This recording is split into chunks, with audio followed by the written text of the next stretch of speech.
जय राधा माधवा कुंज बिहारी जय राधा माधवा कुंज बिहारी गोपी जना वल्लभा गिरिवरधारी जय गोपी जना वल्लभा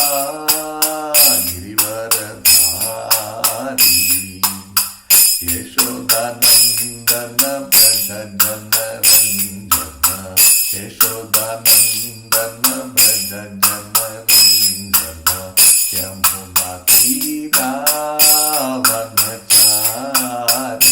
यमुना तीरावनचारी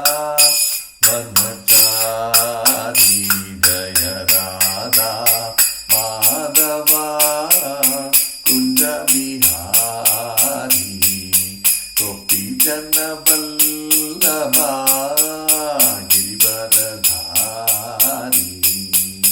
यशोदानंदन व्रज जनरंजन यमुना तीरावनचारी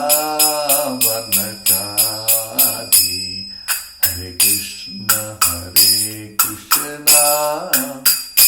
कृष्ण कृष्ण हरे हरे हरे राम राम राम हरे हरे हरे कृष्ण कृष्ण कृष्ण हरे हरे हरे राम राम राम हरे हरे हरे कृष्णा कृष्णा कृष्णा हरे हरे हरे राम राम राम हरे हरे हरे कृष्णा कृष्णा कृष्णा हरे हरे हरे राम राम हरे हरे हरे कृष्णा कृष्णा कृष्णा हरे हरे हरे राम राम राम हरे हरे हरे कृष्णा कृष्णा कृष्णा हरे हरे हरे राम राम हरे हरे जय राधा माधव श्री राधे जय गौरांगी बेंगलूरीश्वर गौरांगी जय जगन्नाथा बलदेवा जय सुभद्रा जय सुदर्शना जय निताय चैतन्य जय निताय चैतन्य जय निताय चैतन्य जय लक्ष्मी नरसिंह जय अनंत देव प्रहलाद नरसिंह जय अनंत देव जय जय प्रभुपाद जय जय प्रभुपाद जय ओम विष्णुपाद परमहंस परिव्रजाकाचार्य अष्टोत्तर सदस्य श्रीमद अभय चरणारविंद भक्ति वेदांत स्वामी श्री प्रभुपाद की जय जय ओम विष्णुपाद परमहंस परिव्रजाकाचार्य अष्टोत्तर सदस्य श्रीमद भक्ति सिद्धांत सरस्वती गोस्वामी महाराज श्रील प्रभुपाद की जय अनंत कोटि वैष्णव वृंद की जय नामाचार्य श्री हरदास ठाकुर की जय प्रेम से कहो श्री कृष्ण चैतन्य प्रभो नित्यानंदा श्री अद्वैत गदाधर श्रीवासादि गौरभक्त वृंद की जय श्री श्री राधा कृष्ण गोप गोपीनाथ श्याम कुंड राधा कुंड गिरि गोवर्धन की जय ब्रजभूमि श्री वृंदावन धाम की जय मायापुर श्री नवद्वीप धाम की जय मथुरा धाम की जय द्वारका धाम की जय जगन्नाथपुरी धाम की जय गंगा माई की जय यमुना माई की जय भक्ति देवी की जय तुलसी महारानी की जय समवेत गौरभक्त वृंद की जय गौरभक्त प्रेमानंदे हरि हरि बोल all glories to the assembled devotees Hare Krishna all glories to the assembled devotees Hare Krishna all glories to the assembled devotees Hare Krishna all glories to Shri Guru Shri Shri Gauranga जय Srila Prabhupada Om Namo Bhagavate Vasudevaya. Om Namo Bhagavate Vasudevaya. Om Namo Bhagavate Vasudevaya. Narayanam Namaskritya Naram Chaiva Narottamam Devim Saraswatim Vyasam Tato Jayamudiraye Nashtaprayeshu Abhadreshu Nityam Bhagavata Sevaya Bhagavati Uttama Shloke Bhaktir Bhavati Naishtaki. Hari Om Tat Sat. So Hare Krishna devotees, welcome for today's morning Srimad Bhagavatam class at ISKCON Seshadripuram. ISKCON Seshadripuram's chapter Srivasangam. Today I have been asked to take up Srimad Bhagavatam, 5th canto, the creative impetus. In that the 4th chapter, which is entitled The Characteristics of Rishabhadev, the Supreme Personality of Godhead. And this has got 19 verses, and we will do all the verses completely, this entire chapter. So we will now look at the first text.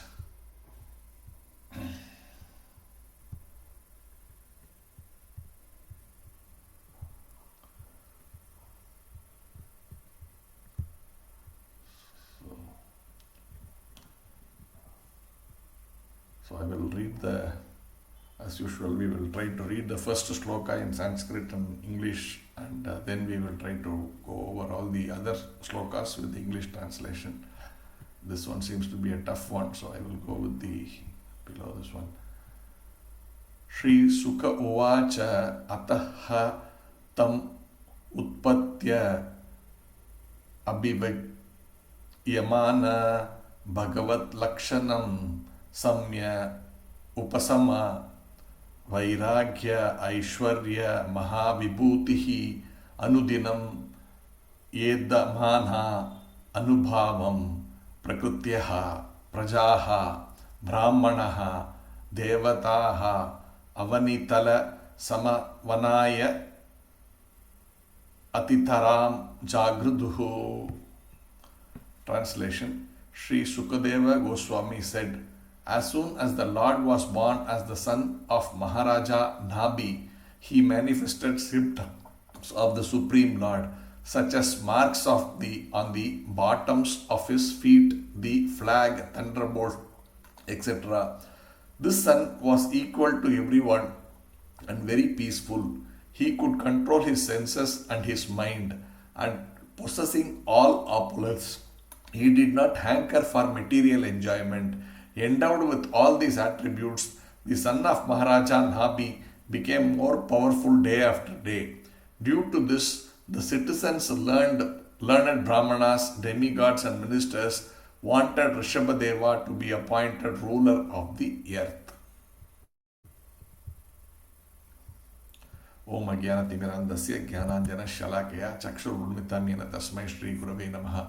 Shri Chaitanya Manobishtam Stapitam Yena Bhutale Swayam Rupa Kadamayam Dadanti Swapadantikam Vandeham Shri Guru Shri Yuta Padakamalam Shri Gurun Vaishnavamscha Shri Rupam Sagra Jatam Sahagana Raghunathanvitam Tam Sajivam Sadvaitam Savadutam Parijana Sahitam Krishna Chaitanya Devam Shri Radha Krishna Pada Sahagana Lalita Shri Vishakanvitamscha He Krishna Karuna Sindhu Dina Bandhu Jagatpate Gopesha Gopika Kanta Radha Kanta Namostute Tapta Kanchana Gaurangi Radhe Vrindavaneshwari Rishabhana Sute Devi Pranamami Hari Priye Vancha Kalpatarubhyascha Kripa Sindhu Bhayevacha Patitanam Pavanebhyo Vaishnavebhyo Namo Namaha Nama Om Vishnu Padaya Krishna Prashtaya Bhutale Srimate Bhakti Vedanta Swamin Eti Namine Namaste Saraswate Deve Gauravani Pracharine Nirvisesa Sunyavadi Paschatya Deshatarine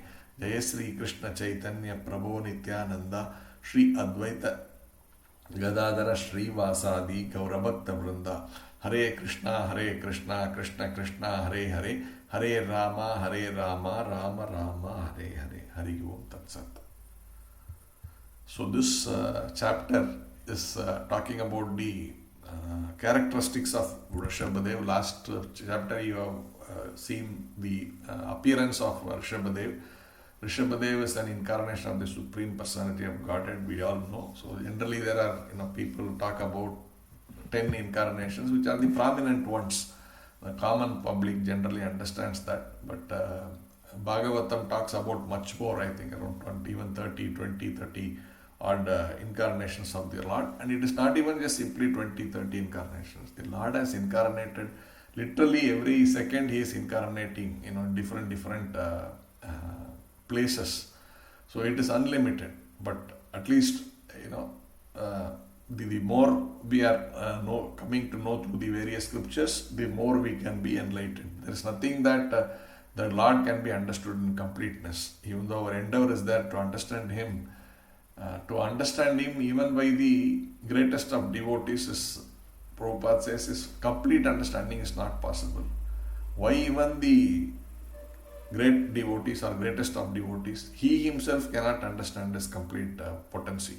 So it keeps expanding every day, every minute. The Lord's potency keeps expanding. That is a different story altogether. In that sense, he himself doesn't know what all he is capable of. But that is the unlimited potency of the Supreme Personality of Godhead. So here in this particular chapter, we are going to see the characteristics of Rishabhadev, and it is mentioned here, he manifested symptoms of the Supreme Lord, such as marks on the bottom of his feet, the flags, thunderbolt, etc. So the Lord is not something that we can manufacture. The Supreme Lord is Supreme Lord always, and all the other jivas are jivas always. It is not that a jiva can become the God, or the Supreme Personality of Godhead. And in this is other characters that is being mentioned. He was equal to everyone and very peaceful. So this is a character which devotees try to imbibe. Becomes very equal to everyone, because you understand that everyone is part and parcel of the Supreme Personality of the Godhead. But the Lord is the perfection of all this. He does not see whether he is my devotee or not my devotee. It's nothing like he is good, bad, ugly, nothing. The Lord is completely equal to everyone. That is mentioned. But of course, he is special care for the devotees, which is not to say that he is therefore not equal. He is certainly equal, but in terms of, like for example, the government of a country, they are equal to all the citizens of the thing in terms of all the laws and everything. So in that sense it is equal. But if there are a set of people who are completely dependent on the government, for example, there are people who are below the poverty line, they can't even get one time meal. So the government may give them some special provisions by which they can get that food. That doesn't mean the government is not equal to the others. It is equal to the others in terms of the overall constitution and everything. But these people are dependent on the government, therefore they show some extra care. Like that, the Lord is equal to everyone, does not care whether he is a devotee of him or he is not a devotee. He is equal to all. But at the same time, a devotee who is completely dependent on him, he naturally takes care. So Prabhupada gives this example of the son also. Like, the father generally may be equal to everyone, but the son is more dependent on him, and therefore he may show a little bit more care. In that sense, it's slightly different. But by the nature of it, the Lord is actually very equal to everyone. And he is very peaceful. We all know this. The Lord is never agitated. The agitation is part of the material world. But Vaikuntha is a place of where there is no anxiety, and he is the epitome of that.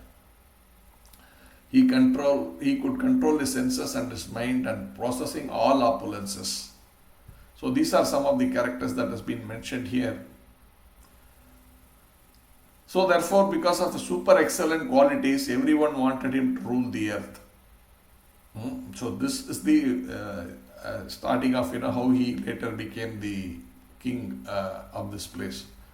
Due to this, the citizens, learned brahmanas, demigods and ministers wanted Rishabhadev to be appointed ruler of the earth. We'll go to the next verse.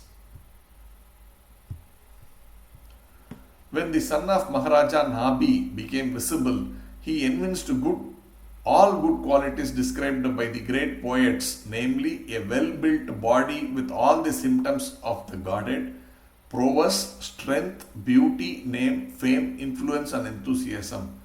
When the father, Maharaja Nabi, saw all these qualities, he thought his son to be the best of human beings or the supreme being. Therefore, he gave him the name Rishabha. So this, the reason why someone is given some name is important. Of course, in Vedic times, there were wonderful, you can say, astrologists and all that. They actually, seeing the chart of the person can actually, the child, they can actually understand many qualities about that child. Even now they say, okay, if you are Taurus, you have these qualities. If you are Leo, you have these qualities, like that. So here Rishabhadev means super excellent. That is the meaning.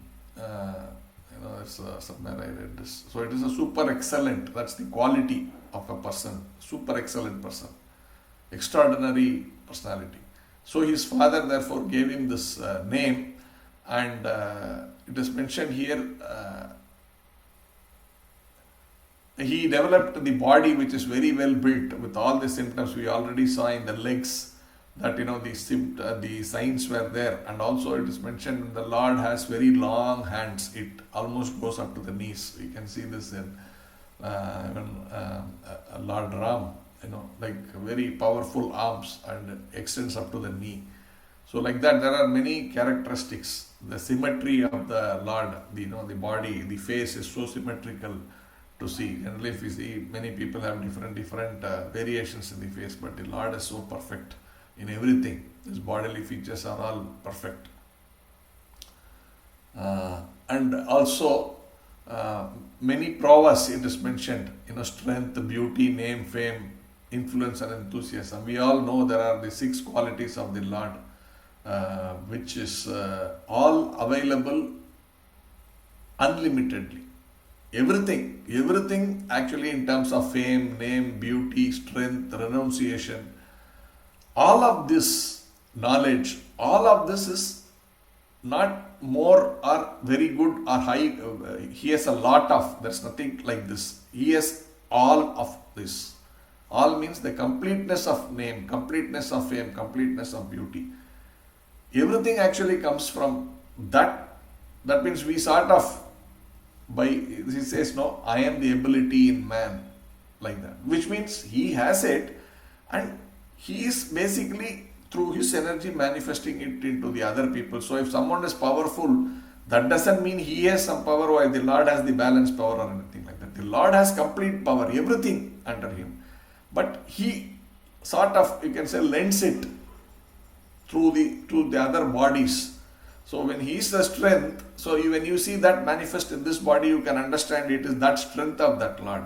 That man does not possess that strength. Similarly, intelligence, power, beauty. So if someone is very beautiful, that is the reflection of the Lord's beauty through this particular form, body, whichever that soul is carrying. So like that is we need to understand, because everything is actually completely that of the Lord.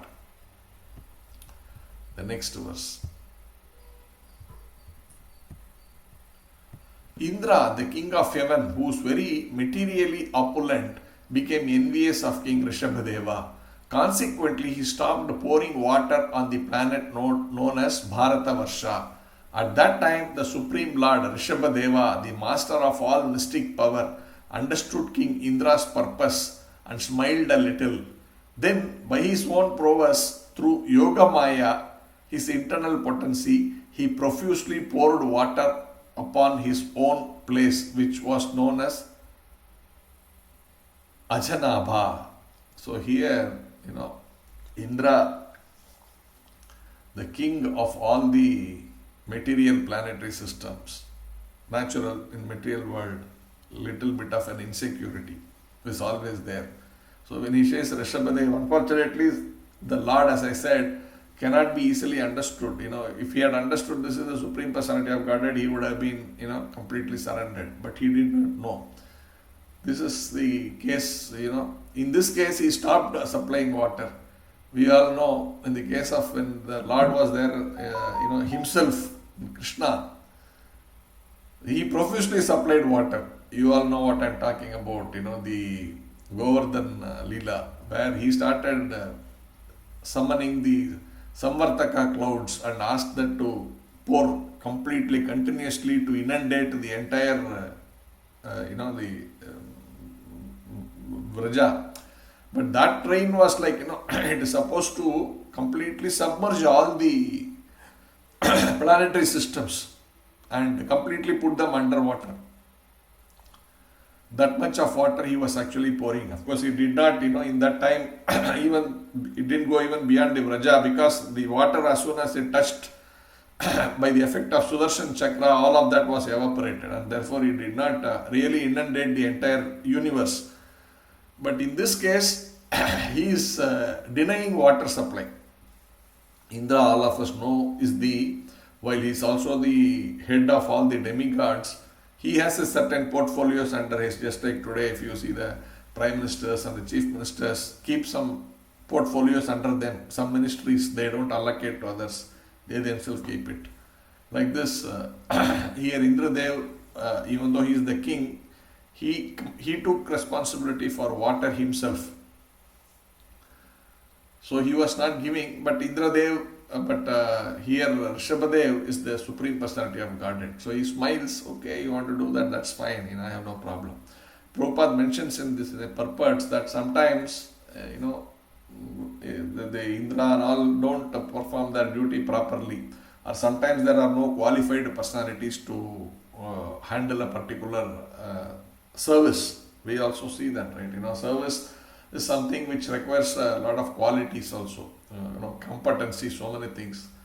So sometimes there is no competent person to hold that position. So actually the Lord himself manifests as that role till another competent person is identified, or identified means he knows.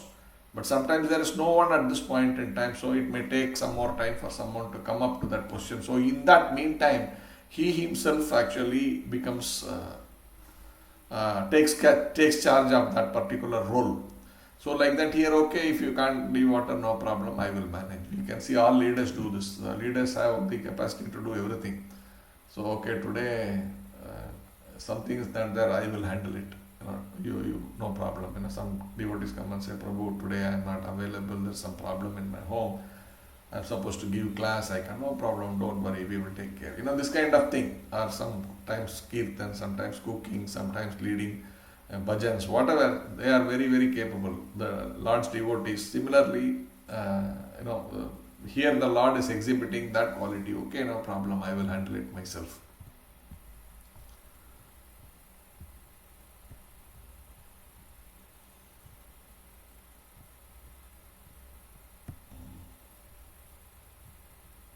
Next, Prabhupada is writing in this verse, in what we are discussing, Prabhupada is writing, in this age of Kali, there is great scarcity and ignorance. Nonetheless, everyone can perform Sankirtana Yajna. So here the context was this water is supplied by Indra, when the people are supposed to perform their Yajna. That context is being discussed by Prabhupada.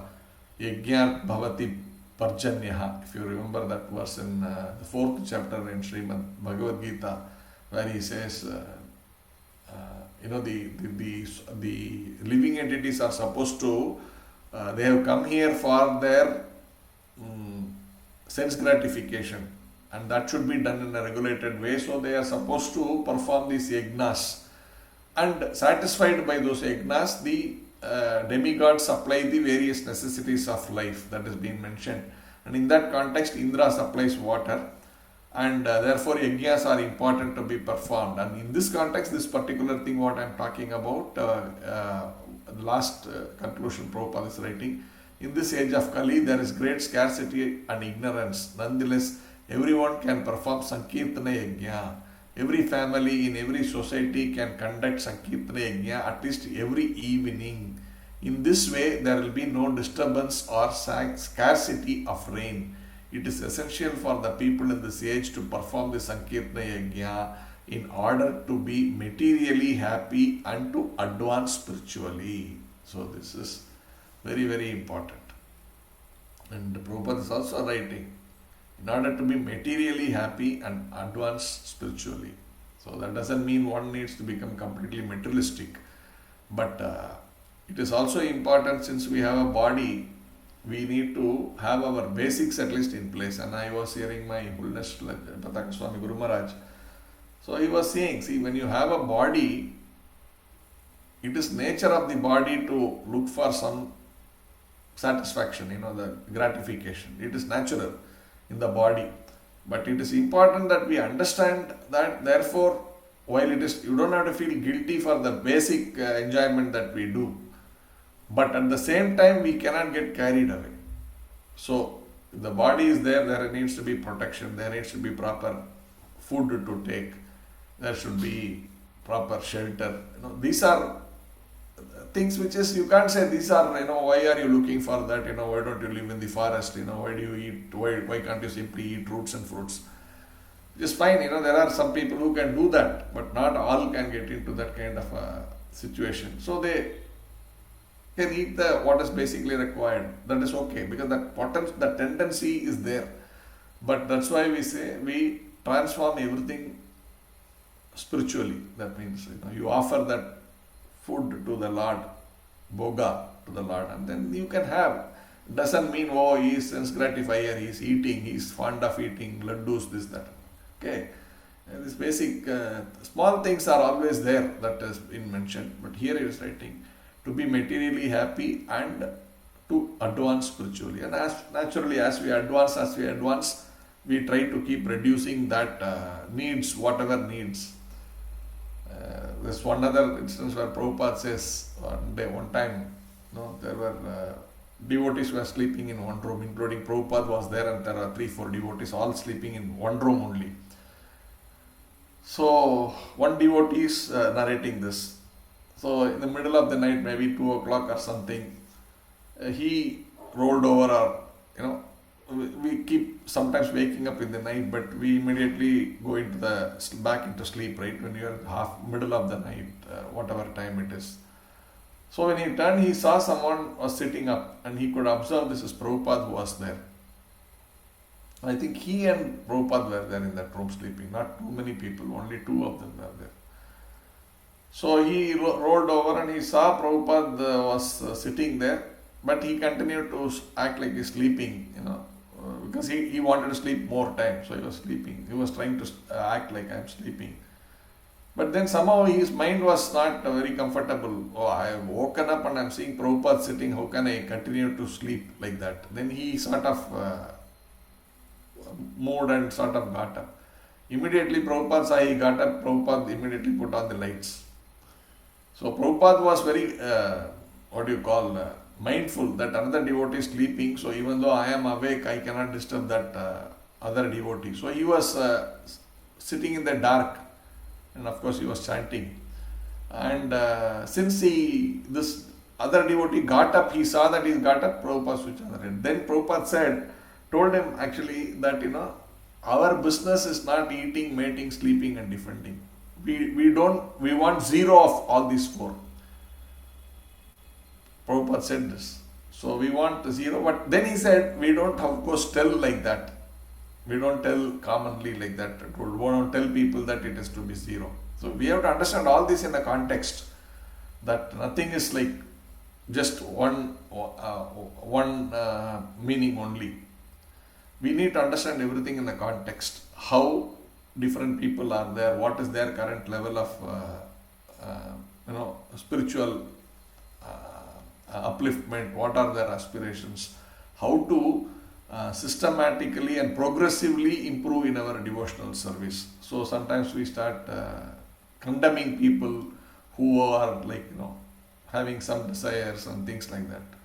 Because this is not like some kind of artificial thing. It's a progressive thing, and one needs to be focused. And in the process, certainly, as long as we continue to do our Sankirtana Yajna, what is mentioned here, chanting of the holy name, the purpose of this holy name itself is to cleanse the heart of the material contaminations. So they will go. The focus should be on the positive and not on the negative. As long as we continue to be doing the positive things, chanting the holy name, hearing the glories of the Lord, associating with devotees, taking Krishna Prasad, these things will automatically refine. Depending of the baggage that we carry, some may take little more time, some may get. But most important thing is to be engaged. So if you give good experience to devotees, even though they may be slow, but they are engaged. In course of time, it has to happen. So this is important. So we'll go to the next verse. Due to getting a perfect son according to his desire, King Nabi was always overwhelmed with transcendental bliss and was very affectionate to his son. It was with ecstasy and a faltering voice that he addressed him. My dear son, my darling.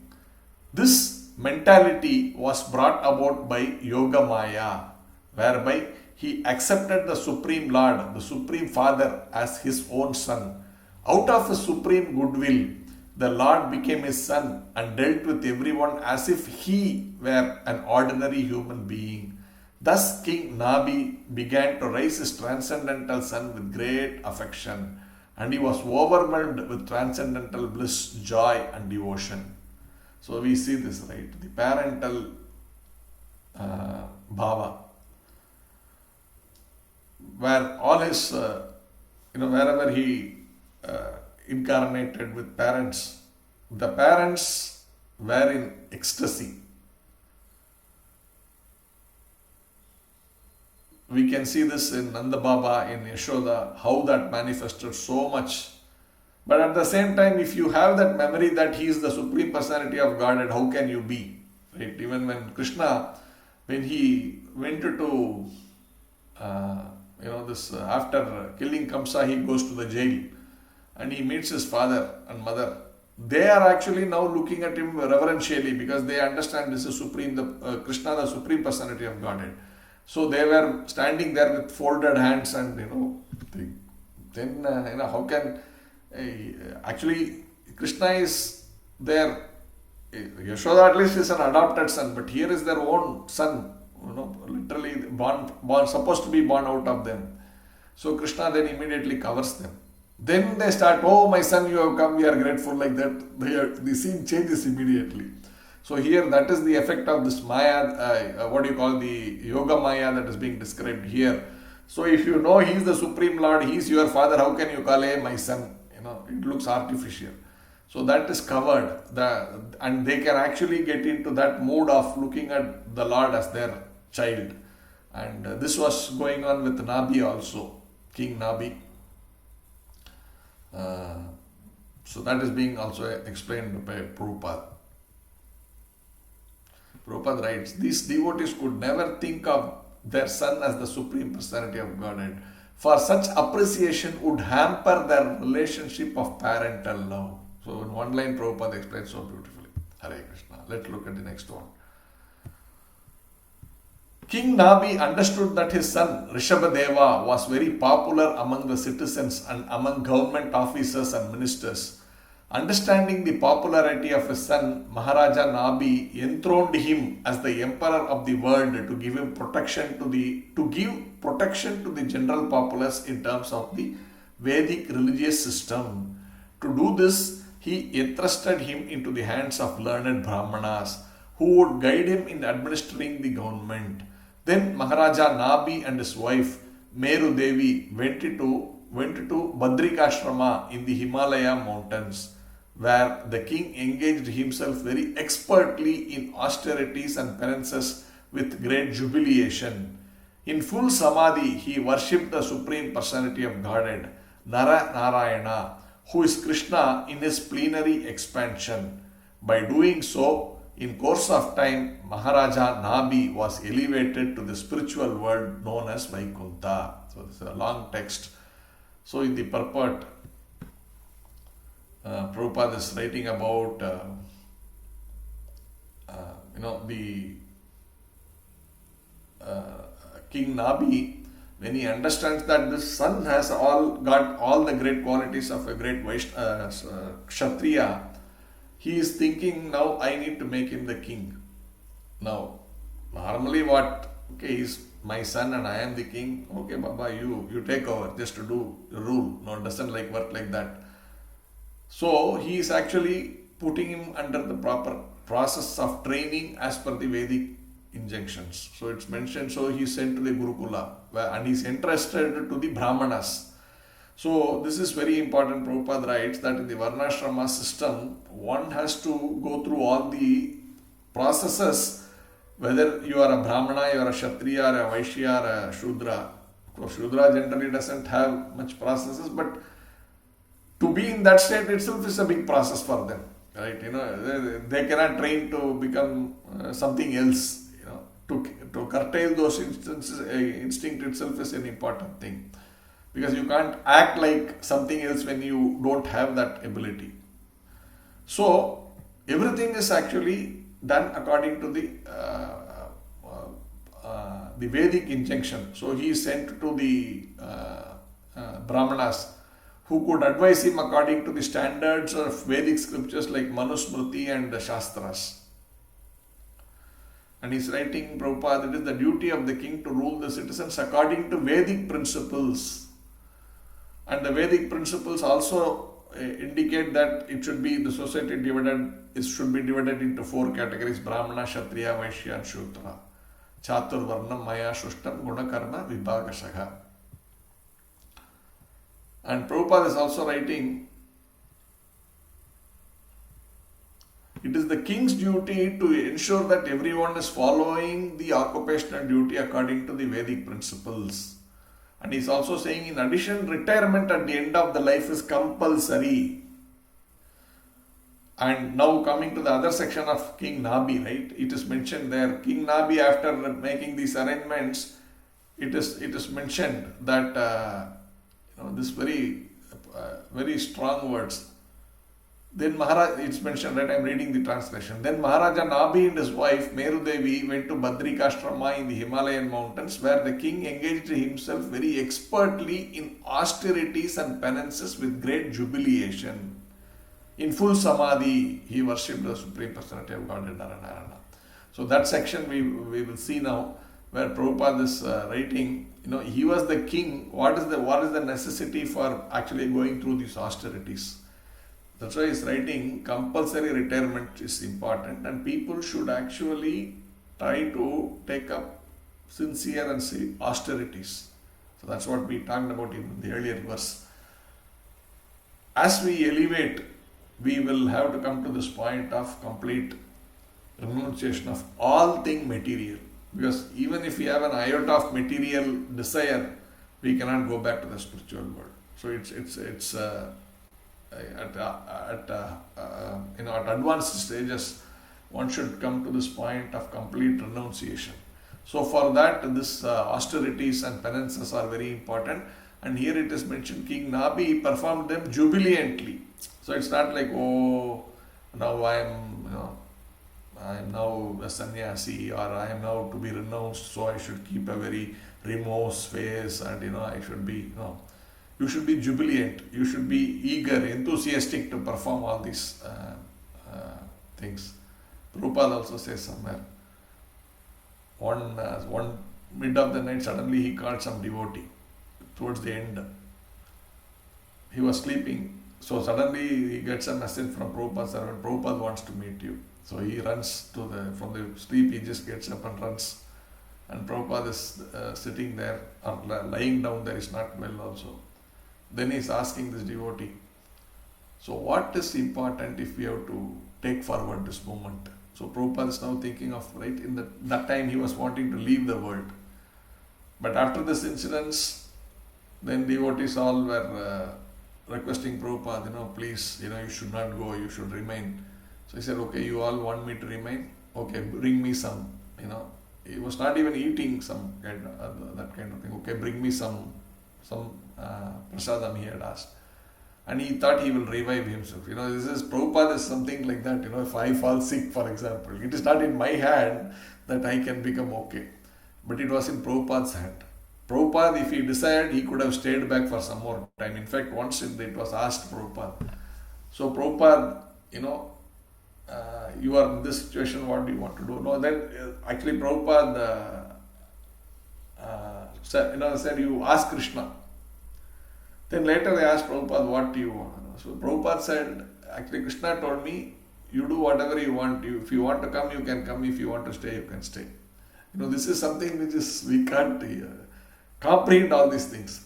So Prabhupada could have remained even if he had wanted. In this instance, he actually revived himself. He was so bad at the time, and I'm deviating from that question, that why the devotee came to meet him. At that time, Prabhupada asked him, so he was in the mood to go. So he was saying, okay, if I am gone now, what will happen to the society? He was having that thought. So he asked him, what is needed to keep this movement going? And that devotee said, Prabhupada, your blessings are required, our sins, like this many things they were saying.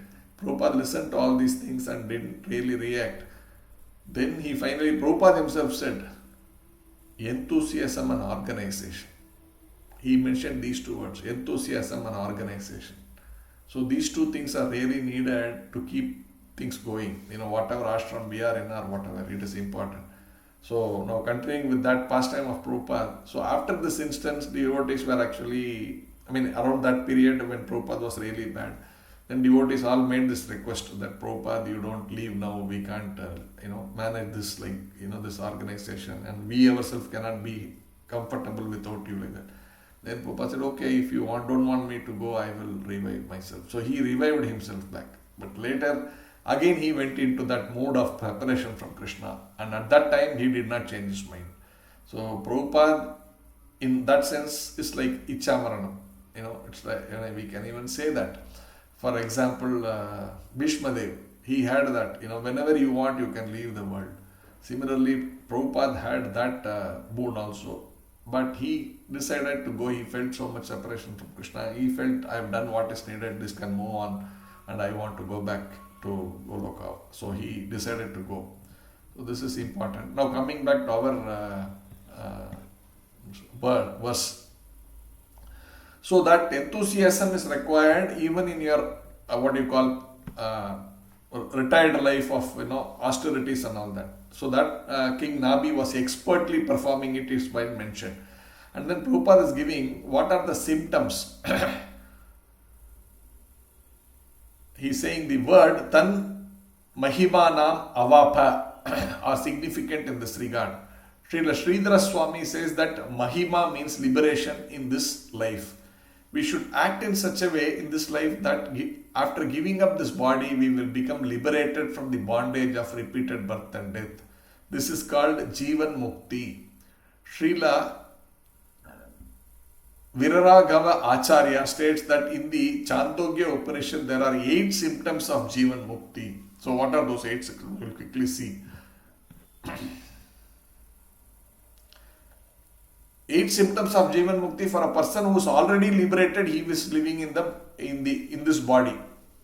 That we can see. Not that liberation means after death it will happen. Liberation means it could happen even when I am in this body.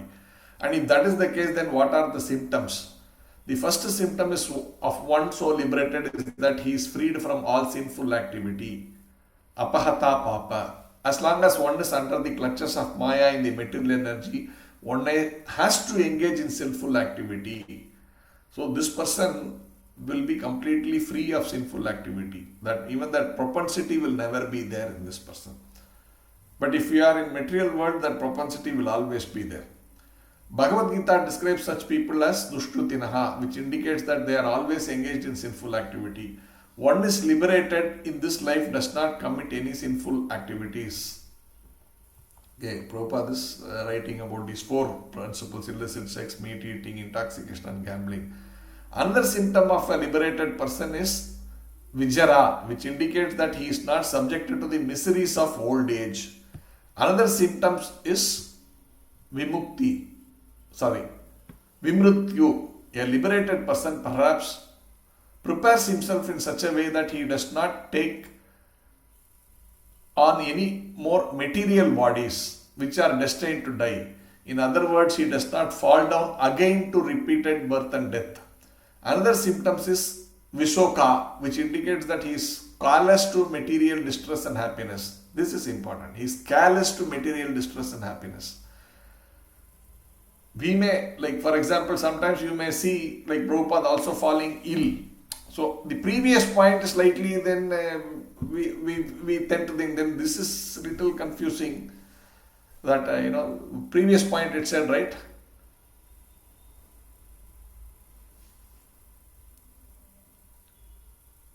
Where he is not subject to miseries of old age. But you tend to look like, okay, Prabhupada also went through those difficulties in the old age, right? He will be carried in palanquin and he very difficult time. It looked like that. Or even today, his disciples, some of them, in their old age, there may be some bodily, it may look that way for us. So then this point seems to be contradictory, that it's mentioned that they are not subjected to miseries of old age.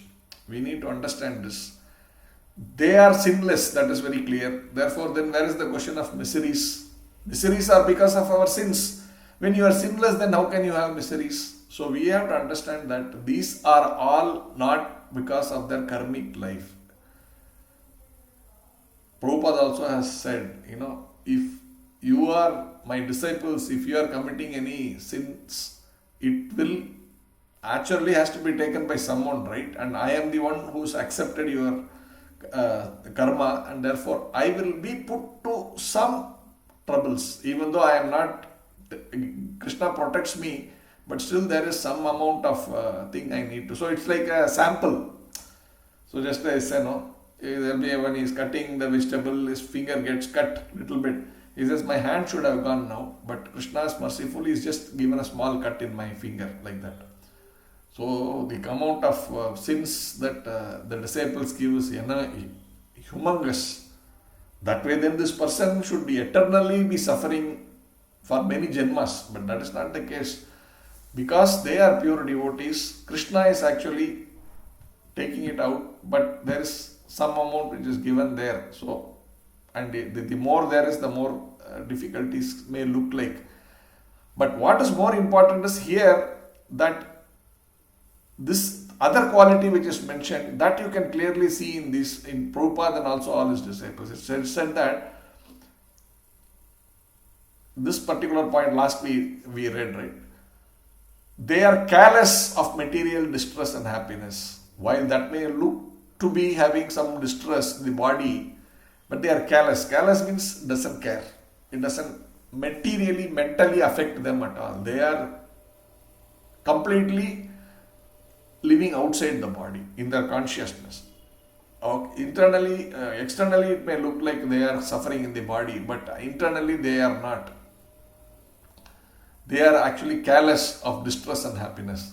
Then another is Viji Gatsa, which indicates that he no longer desires material enjoyment. That is very clear, right? There's nothing called material enjoyment in their life.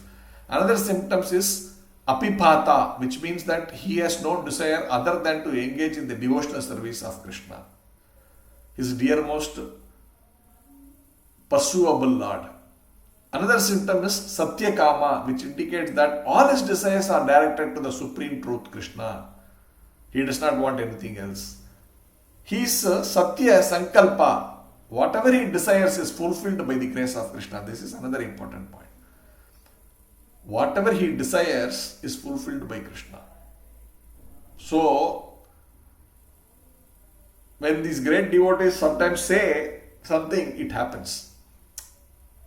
So, we can understand, what is the power of them? It is not there. It's not like this yogic power or something which they are exhibiting, that it manifests. Of course they do have, but they are actually not at all using their power for anything because they are dependent on Krishna completely. Then where is the question of me? I will do. No. I may have, that is okay. I don't even know whether I have it or not, and I don't bother about it because I depend on Krishna. So when they make a desire, that desire Krishna fulfills. Like Prabhupada sitting in that room, International Society for Krishna Consciousness, where only 5 people are members. What is International Society for Krishna Consciousness there? But Prabhupada never thought like that, oh, this is how it is a humongous task, what am I talking about? Talking about a worldwide organization and all that.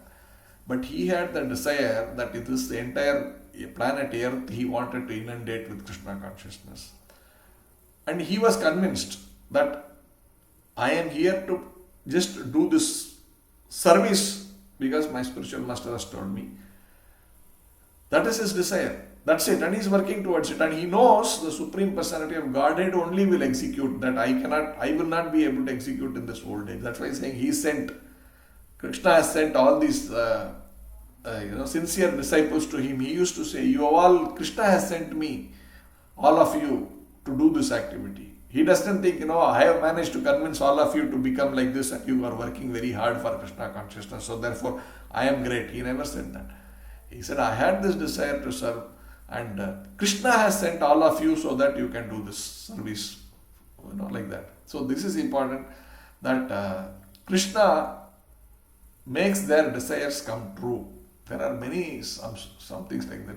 There are some pure devotee, he told, today, it is Amavasa. That means there's no moon day. But by whatever he said, it is today full moon day. Then, how can it be? But this is a pure devotee and he has said it has to happen, right? So there is some in context of this one, where he was to be punished and he said this and then they say, okay, then he is told it is a thing, but it is actually not Amavasya, so he's getting caught. But when they go out and see, they see this the moon there.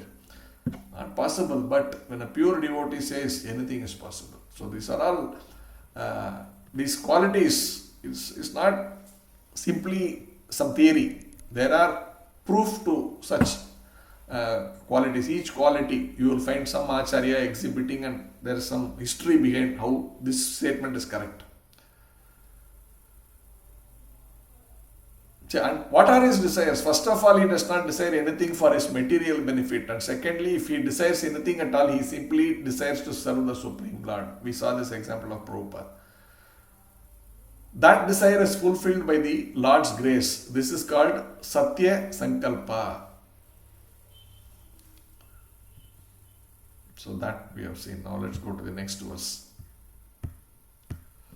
O Maharaja Parikshit, to glorify Maharaja Nabi, the old sages composed to 2 verses. One of them is this: who can attain the perfection of Maharaja Nabi? Who can attain his activities? Because of his devotional service, the Supreme Personality of Godhead agreed to become his son. Prabhupada is writing, the words Sudena Karmana are significant in this verse. It works. If work is not carried out in devotional service, it is contaminated by the modes of material nature. That is explained in Bhagavad Gita, Yajñartaha karmano anyatra loka ayam karma bandhanaha. Activities performed only for the satisfaction of the Supreme Lord are pure and are not contaminated by the modes of material nature. All other activities are contaminated by the mode of ignorance and passions as well as goodness. So, activities in goodness is also contaminated. And any activity performed for the satisfaction of the Supreme Personality of Godhead are pure devotional service. So, for example, I am speaking. So, this one can say is pure devotional service. But it also depends on my consciousness. In what mode am I speaking? That, is my mode to say, I am giving a great speech. Or is it that, how I can really try to explain the Acharya's thing? What is my anxiety about that, I am doing a good job, or I am trying to follow what the Acharyas are trying to communicate through this. Am I able to do this? Externally, it may not look like, you won't know. So one may say, oh, they are all doing devotional service. Devotional service means that sincerity. Wow. If you are cooking, how much are we involved in that for pleasing Krishna? No. That consciousness is difficult. We can always be doing. We also say, encourage generally, you do for Krishna. That is spiritual. But then as we advance, we need to also see, okay, I am doing it. Externally it looks like I am doing, but internally am I really in that mood to do that service? I mean, according to the devotee's progress level, but even trying to do is great. And maybe even doing, even if mind is not there, is even greater. But it can keep on going like that. But ultimately, it should be for the complete satisfaction of the Lord. That means there is nothing to do with me. If we are able to completely be in that state while doing that service, that is perfection. To do something for the Lord, okay, let me try and do this service today. Prabhu has told me to do that. That is a mode of goodness, but that is also contaminated. But if I am trying to do it sincerely for the pleasure of the Lord and the devotees, then that becomes an advanced devotional service.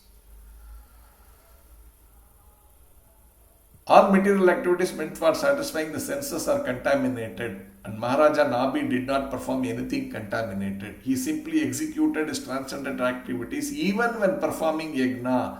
Consequently, he obtained the Supreme Lord as his son. So that yajna generally are performed in common parlance, yajna for satisfaction of the senses. But here, even those yajnas he performed as pure devotional service for the satisfaction. And therefore, consequently, he obtained the Supreme Lord as his son. To get the Lord as the son is not an ordinary thing. Okay. The second prayer is this. Who is a better worshipper of Brahmanas than Maharaja Nabi? Because he worshipped the qualified Brahmanas to their full satisfaction, the Brahmanas, by their Brahmanical prowess, showed Maharaja Nabi the Supreme Personality of Godhead, Narayana in person.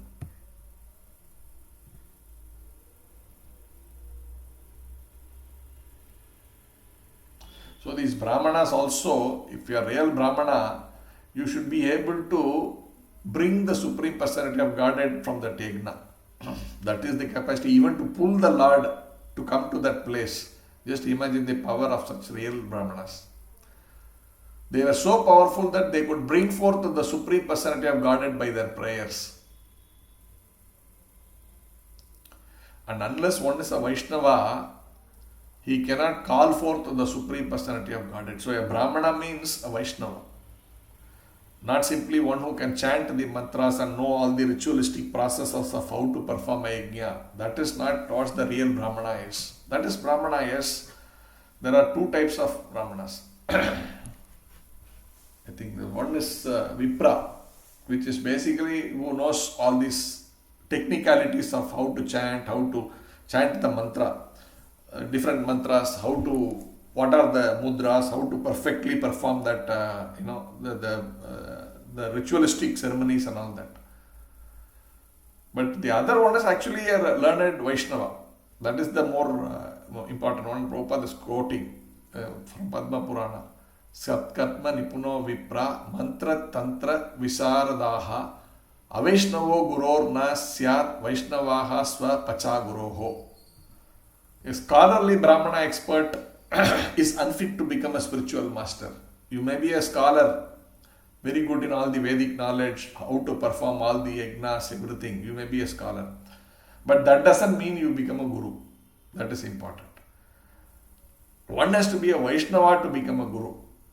So if you are having all that, plus if you are a Vaishnava, then that is great.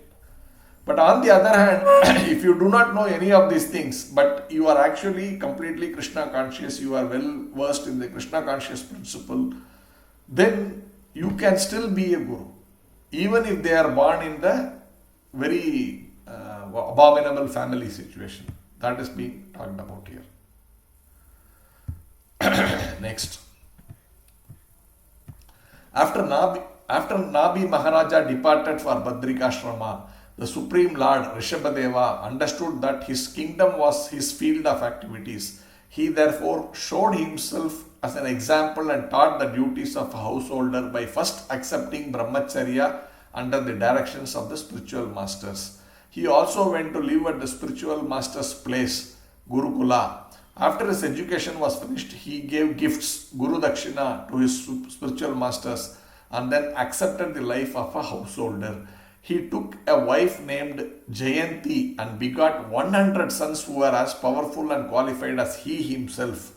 His wife Jayanti had been offered to him by Indra, the king of heaven. Rishabhadeva and Jayanti performed household life in an exemplary way, carrying out ritualistic activities ordained by the Shruti and Smriti Shastras. So he followed the Varnashrama Dharma. There are two things, right? Varna and Ashrama. Varna we discussed, Brahmana, Kshatriya. And Ashrama is this Brahmacharya, then you come to Grahastha, then Vanaprastha, then finally Sannyas. So here the Lord is accepting that Brahmacharya, following the vows of a Brahmachari very strictly under the guidance of the spiritual master and learning all the Vedas, Shastras, everything nicely. And after that, he accepts the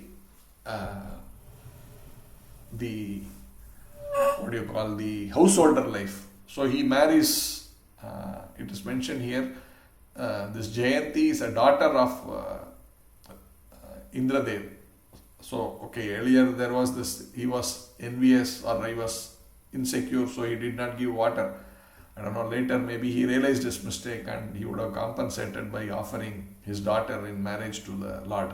So, I don't know, that is not written here, I am just speculating. So, he married and they got 100 sons. That we will see also the details of their sons, how it is.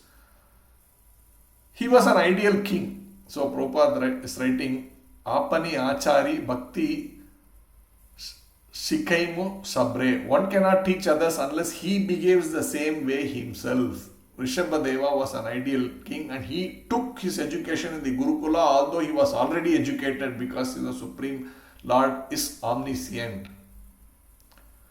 Although Rishabhadeva had nothing to learn from Gurukula, he went there just to teach the people in general how to take an education from the right source, from Vedic teacher. And he married and he lived according to the principles of Vedic knowledge, Shruti and Smriti.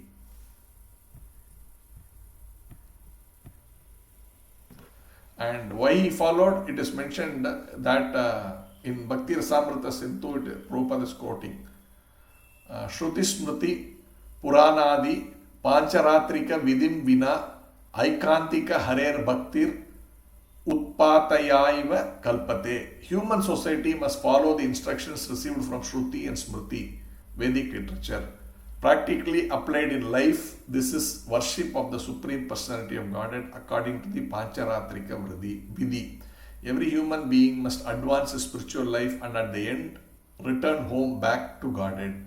Maharaja Rishabhadev strictly followed all these principles. He remained an ideal Grahastha and taught his sons how to become perfect in spiritual life. These are some examples of how he ruled the earth and completed his mission as an incarnation. I'll go to the next verse. Of Rishabhadeva's 100 sons, the eldest named Bharata was a great exalted devotee qualified with the best attributes. In his honor, this planet has become known as Bharata Varsha. So, we all know this Bharata Varsha. And Chaitanya Mahaprabhu is also saying, Chaitanya Mahaprabhu has given special importance to the people in this land, people living in this Bharata Varsha. Chaitanya Mahaprabhu gave them a lot of importance. He says, Bharata Bhumite Haile Manushya Janma Yatra Janma Sarta Kari Kara Para Upahara. One who has taken his birth as a human being in the land of India, Bharata Varsha, should make his life successful and work for the benefit of all other people. Chaitanya Charitamrita, Adi Lila 9.41. The inhabitants of this piece of land are very fortunate. So we are also very fortunate to be born in this land out of 8.4 million bodies, to come within that last 400,000 bodies, and within that the top of those 400,000, and within that becoming a devotee of the Lord, to be born in Bharata Bhumi, to be born in the Bharata Bhumi and then to become a devotee of the Lord. If you keep on and particularly take to Srila Prabhupada's movement, unimaginable fortune, right? We are very fortunate.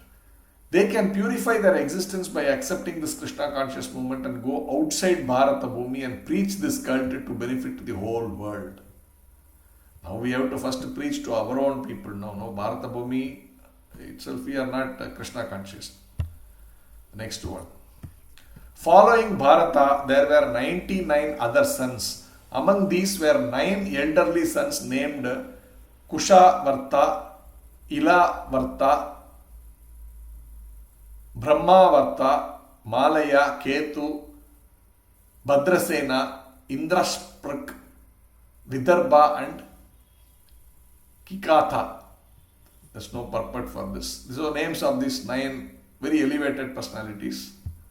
Then there were, in addition to these sons, were Kavi, Havi, Antariksha, Prabuddha, Pipalayana, Avirhotra, Drumila,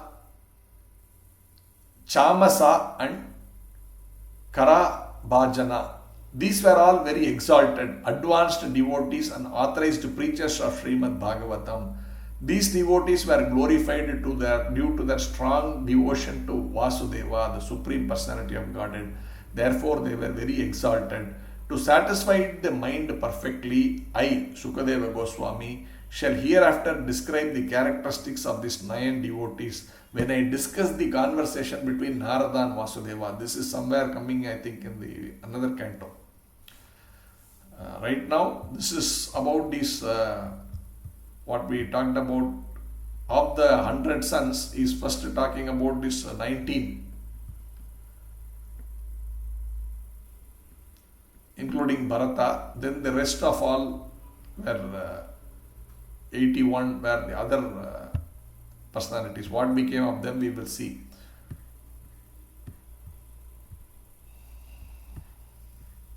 In addition to these 19 sons mentioned above, there were 81 younger ones, all born of Rishabhadev and Jayanti. According to the orders of their father, they became well cultured, well behaved, very pure in their activities, and expert in Vedic knowledge and performance of Vedic rituals.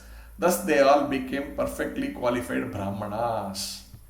So now here we are seeing within these 100 sons, each one is adopting a different varna. So this varnashrama or this birth is not by caste system, that I am born a Brahmana, therefore my son is a Brahmana. I am a Kshatriya, therefore my son is a Kshatriya. Here the Lord is a Kshatriya, Rishabhadev. But his first 9 sons were actually taking up to Kshatriya. They became great rulers. Then the other 10, whatever of them, they became great Bhagavatas. So they were preaching the message of Godhead. They are above even the Varnashrama system that way. Then the balance 81, they became Brahmanas. So Brahmanas were there, Kshatriya was there, Vaishnava was there in that family of 100 sons. See, Prabhupada is writing. 9 became preachers of Srimad Bhagavatam, Bhagavata Dharma Darshanaha, which means that they were above the categories of Kshatriya and Brahmana. So this Vaishnava is above the Kshatriya, Vaishya, all these categories. Even Brahmana. Next verse. Being an incarnation of the Supreme Personality of Godhead, Lord Rishabhadeva was fully independent because his form was spiritual, eternal and full of transcendental bliss. He eternally had nothing to do with the 4 principles of material miseries, birth, death, old age and disease. Nor was he materially attached. He was always equipoised and he saw everyone on the same level. He was unhappy to see others unhappy and he was the well-wisher of all living entities. Although he was a perfect personality, the Supreme Lord and Controller of all, he nonetheless acted as if he were an ordinary conditioned soul. Therefore, he strictly followed the principles of Varnashrama Dharma and acted accordingly. In due course of time, the principles of Varnashrama Dharma had become neglected. Therefore, through his personal characteristics and behavior, he taught the ignorant public how to perform duties within the Varnashrama Dharma.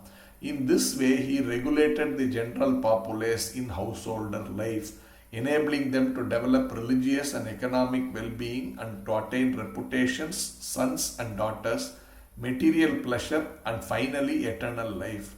By his instruction, he showed how people could remain householders and at the same time become perfect by following the principles of Varnashrama Dharma. So this whole thing is only the translation, not purport. A very big verse there. Okay. So it's there, very clear, there's nothing. Prabhupada also has not given a lot of purport for this. Prabhupada, right? The Varnashrama Dharma enables human society to become perfectly fit for getting out of the clutches of Maya, and by following the regulative principles of Varnashrama Dharma, one can become successful. In this regard, see Bhagavad Gita 3.21 to 24. This is what Prabhupada is writing. We'll see the next one. We are in the 15th verse, 4 more verses to go. Whatever actions is performed by a great man, common men follow. This is the verse 15. Whatever actions is performed by a great man, common man follows. We already know in Bhagavad Gita, right? Yadidat acharati shrestha. So that is being mentioned. So the leaders have to set the example. And whatever they really do, that the people also follow.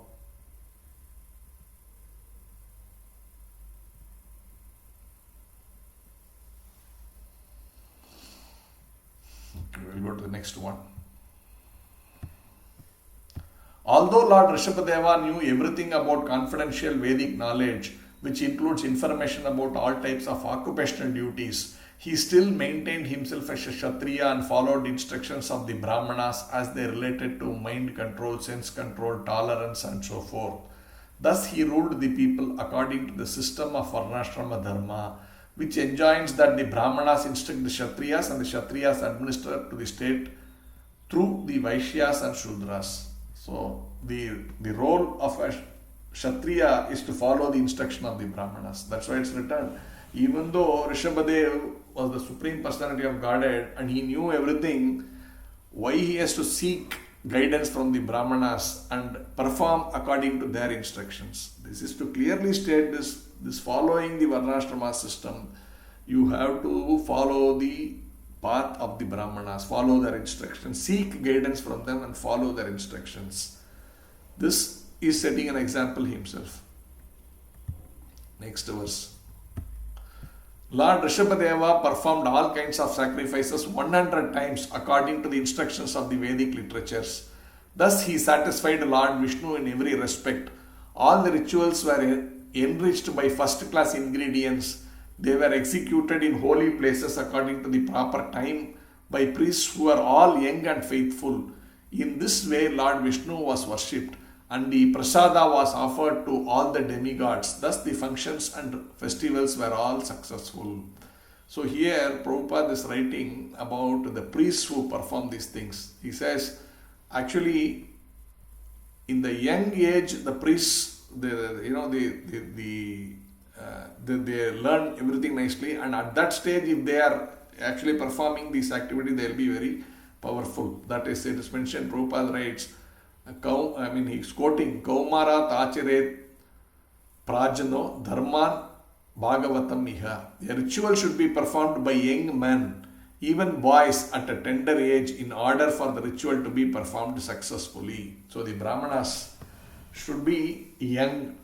There is even one case, even when Lord Rama was to be, before Rama was born, his father, what's his name? Dasharatha. So Dasharatha was to perform Putra Ishti Yagna. So then they said, who's a qualified person who can perform? So his guru, he said, you have to get this boy who's already is excellent, super excellent in all these things. You have to get him. But that boy is actually held in a forest by his father. He is not exposed to the external world. So you need to somehow bring that boy here. There's a story behind that. But that was this thing. This is a young man. And here it is, right? Kaumarat Acharet Prajno. So this is very important, that at the young age, one should really become qualified and they should perform these yagnas to be very effective, this mentioned. This is the important thing here. this verse.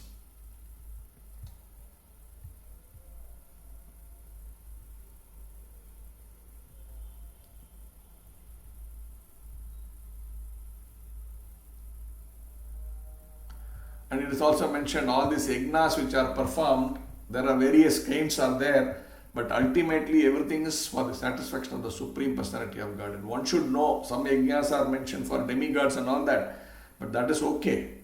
But one should take that all of this ultimately rolls up, the hierarchy rolls up to the Supreme Personality of Godhead, and Prabhupada is quoting from Brahma Samhita.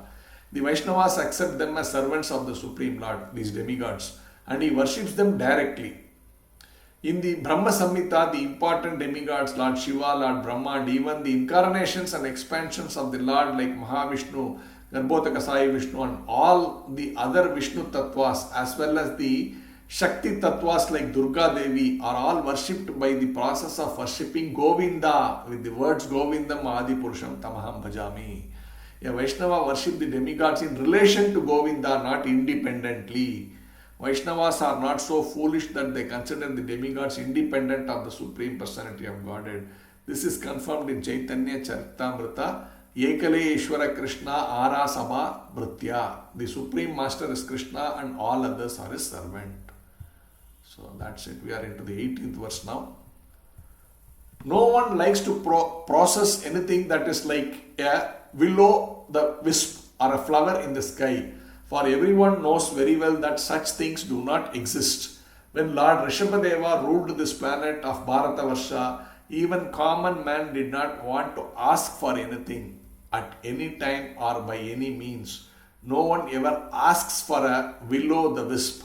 In other words, everyone was completely satisfied, and therefore there was no chance of anyone's asking for anything. The people were absorbed in great affection for the king. Since this affection was always expanding, they were not inclined to ask for anything. So Prabhupada, see these two words, what is that? Will-o'-the-wisp and then flower in the sky.